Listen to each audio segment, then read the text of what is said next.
अस्सलाम वालेकुम। मोहतरम भाइयों, आज मेरे सामने एक सवाल खड़ा है कि इस बार मैं वोट किसको दूं। बहैसियत मुसलमान, बहैसियत एक मजलूम कौम, इस बार मुझे वोट किसको देना चाहिए? क्योंकि मेरे इलाके में जितने कैंडिडेट खड़े हैं उनसे मेरा कोई ना कोई ताल्लुक जरूर है। उन्होंने मेरा या मेरे करीबी साथियों का कोई छोटा मोटा काम जरूर किया है। और ज्यादा परेशानी की बात तो यह है कि उनके लिए जो वोट मांगने आ रहे हैं उनसे तो मेरा और भी ज्यादा ताल्लुक है। तो फिर मैं क्या करूं और मुझे क्या करना चाहिए?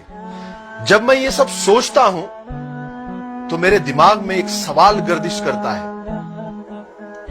जो एनआरसी के नाम पर मुसलमानों में खौफ और हिरास पैदा कर रहे हैं, उन्हें डरा रहे हैं, धमका रहे हैं और मुल्क बदर करने की बात कर रहे हैं, और ये सारी पार्टियां खामोश तमाशाई बनी हुई है, क्या मेरा वोट इनको जाना चाहिए?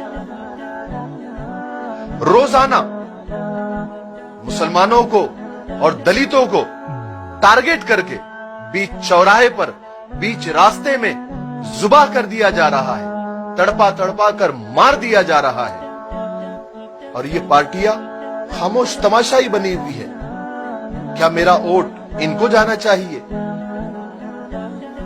कश्मीर में 2 महीने से जुल्म सितम के पहाड़ तोड़े जा रहे हैं और ये पार्टियां खामोश तमाशाई बनी हुई है। क्या मेरा वोट इनको जाना चाहिए?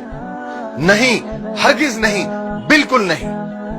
मैंने हालात का जायजा लेने के बाद यह फैसला कर लिया है कि मुझे वोट किसको देना है।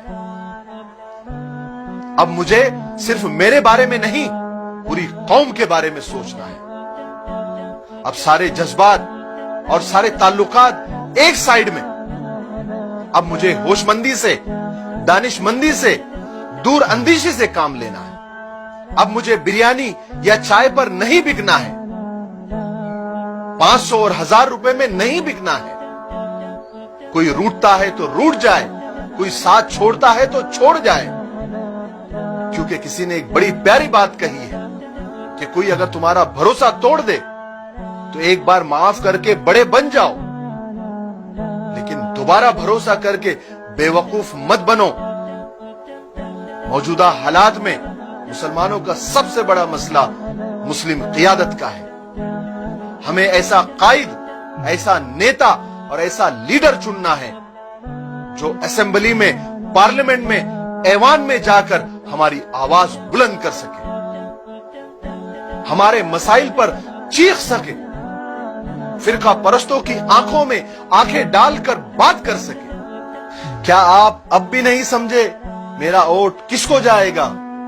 एक ही तो जमात है, एक ही तो पार्टी है जो हर मजलूम की, हर सताए हुए की आवाज है। बिला तफरीक मजहब व मिल्लत जो हर मजलूम के लिए आवाज उठा रही है, वो जमात है ऑल इंडिया मजलिस इत्तेहादुल मुस्लिमीन। इस बार मेरा वोट उसको जाएगा। और मैं आप सब तमाम लोगों से अपील करना चाहता हूं कि आप भी इस बार ये तहैया कर ले, अज़्म कर ले, इरादा कर ले कि इस बार हमारा वोट सिर्फ मजलिस को जाएगा, मजलिस को जाएगा और मजलिस को जाएगा इंशाअल्लाह। इस बार हमें ताकत देना है मजलिस को और मजलिस के सारे कैंडिडेट को। हमारे एक एक वोट से ताकत मिलेगी हमारे रहबर और रहनुमा असदुद्दीन ओवैसी को, अकबरुद्दीन ओवैसी को, जनाब इम्तियाज जलील साहब को, जो हमारी आवाज को बुलंद करते हैं। तमाशाई पार्टियों को और बिके हुए लोगों को और दलालों को इस बार साइड को करो। इस बार किसी के बहकावे में नहीं आना है, किसी के डराने या धमकाने की परवाह नहीं करनी है। मुत्तहिद होकर मजलिस को मजबूत कीजिए, मजलिस के कैंडिडेट को वोट दीजिए। इंशाअल्लाह कल हमारा होगा। और आखिर में हमारे रहबर और रहनुमा जनाब असदुद्दीन ओवैसी, जनाब अकबरुद्दीन ओवैसी और जनाब इम्तियाज जलील साहब के लिए एक शेर जो इन पर बहुत फिट आता है वो बोलकर अपनी बात को खत्म करता हूं कि मैं बिका नहीं, मैं झुका नहीं, कहीं छुप छुपा के खड़ा नहीं, जो डटे हुए हैं महाज पर मुझे उन सफों में तलाश कर। अस्सलाम वालेकुम व रहमतुल्लाह।